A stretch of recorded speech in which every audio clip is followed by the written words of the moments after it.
எவ்வித ஆபத்தும் இன்றி அவன் தம் முன்பு வந்து குதித்த பின்னரே ஸ்ரீராமருக்கு நிம்மதி ஏற்பட்டது. சுக்ரீவா, நீ ஏன் ராவணனிடம் சென்றாய்? என்னிடம் ஒரு வார்த்தை கேட்டாயா என்று கோபமாக கேட்டார். பிரபோ, என்னை மன்னித்து விடுங்கள்.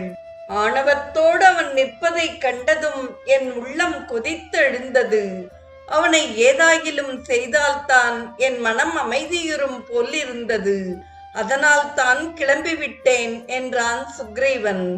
சுக்ரீவா, கிஷ்கிந்தையில் அனுமான் இலங்கையிலிருந்து திரும்பி வந்து அங்கு நடைபெற்ற விஷயத்தை விவரித்ததிலிருந்து உன் உள்ளம் குமுறுவதை நான் உணர்வேன்.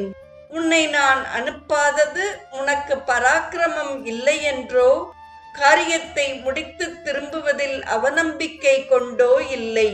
உன் திறமை எனக்கு தெரியும். உன்னை இப்போதுதான் கிஷ்கிந்தைக்கு மன்னனாக நியமித்துள்ளேன். உனக்கு ஏதாயிலும் ஆபத்து ஏற்பட்டு உயிருக்கு ஹானி வந்துவிட்டால் என்னால் பொறுக்க முடியாது. உன்னை இழந்து சீதையை மீட்பதானால் எனக்கு மன நிம்மதி போய்விடும். உலகத்தோரின் அழியா பழிச்சொல்லுக்கு ஆளாகி விடுவேன். அதை ஒருபோதும் நான் விரும்பவில்லை.